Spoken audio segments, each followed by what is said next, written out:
white guilt. Let's talk about it.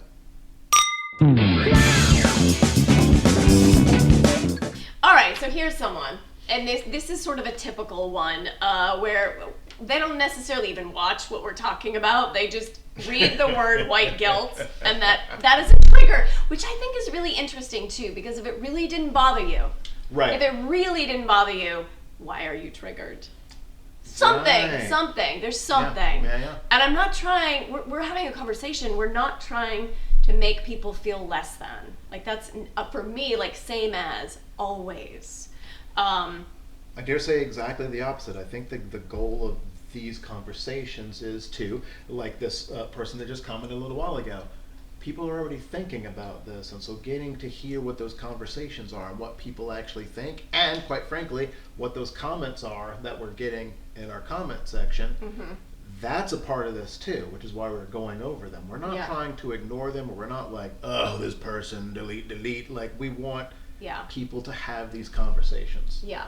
We only delete the ones where it's not a conversation, where you tell me to suck you off. Yeah. No, thank you. See, that's a right there. That's right. If you're listening, I'm going to write you a really sternly written email. But conversation is what we want. Okay, Yes. so this is a typical one. Living in Eastern Europe, I've never felt any of the white guilt BS. So there's a lot in those few words. A lot of trigger. Okay, so like, what do we say to that?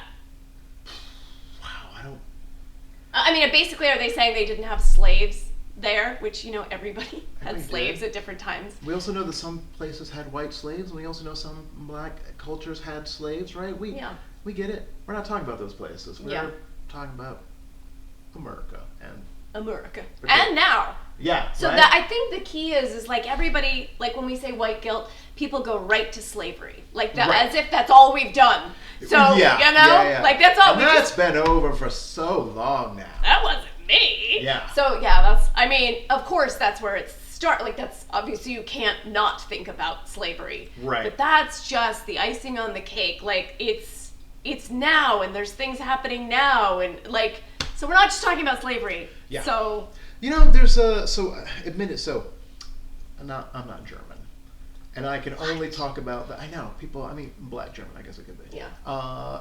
People. I've heard this, so people are going to have to go get more actual details about it. But one of the things that I've heard pretty regularly is that Nazi Germany, terrible time, horrible time for people, right?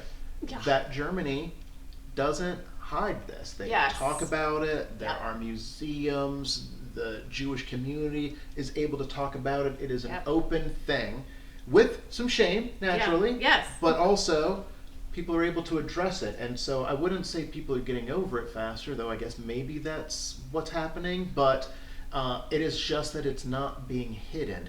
Here, boy, you bring up slavery and the hackles go up and people get really defensive. And look, psychologically speaking, we get it. Nobody wants to be reminded of bad times, especially when it wasn't you. But I will give you a real example.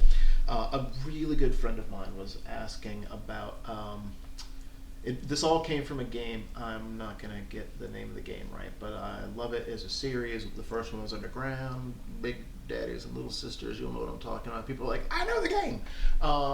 But anyway, there's. Okay. I have no idea, but. Just trust me. Okay. It's in the comments right now. We haven't even posted this yet. The name of the game's in the comments. Okay. There's a part in one of the games where they're sort of set like in the 20s or something, and there are black people that are on this stage, and the game is to throw rocks at them, and so one of my friends was like, like. The way they made this sort of dystopia is so like crazy. It was upsetting to me.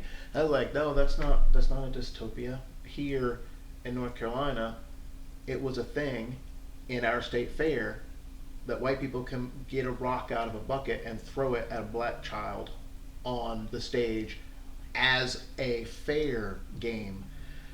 I told this person this, and they, who was literally just talking about this very thing, lost their just like, oh, see, this is why we can never get any better, because stories like that are getting like, how are we ever supposed to heal if we only hear like those sort of things?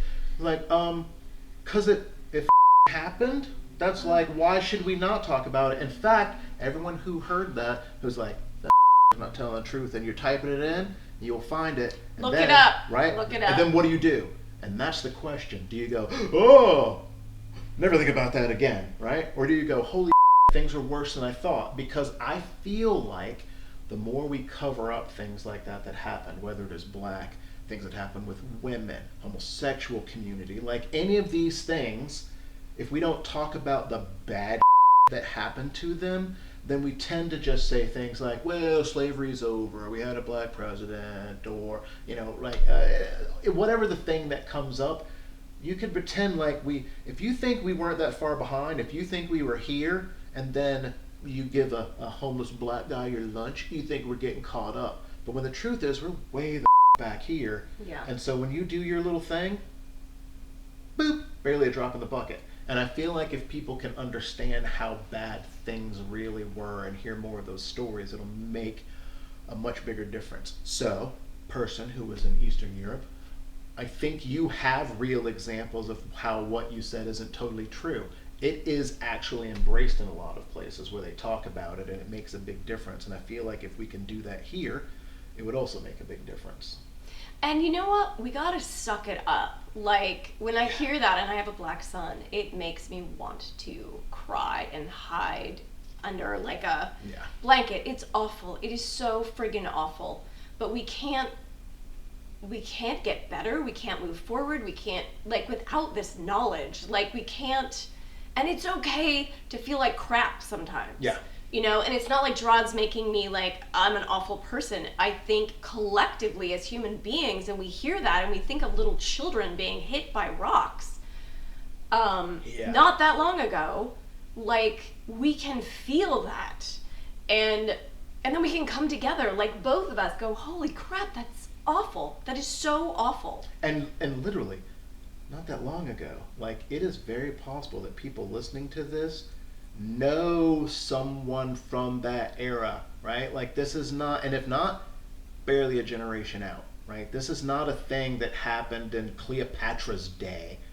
You could go talk to one of your grandparents and they can tell you about this, right? So this is not some ancient thing that happened so long ago, even though I do hear a lot of Gen Z people who think that my 80s music is classic rock, and that's BS. I love 80s. Right? Yes. Best.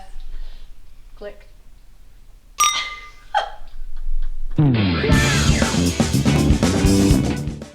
All right, John, you ready for this? Yes, I think I am. I'm ready. LOL, brain rot content. I just love that one because it's kind of funny. Okay, whoever wrote that, you win. You.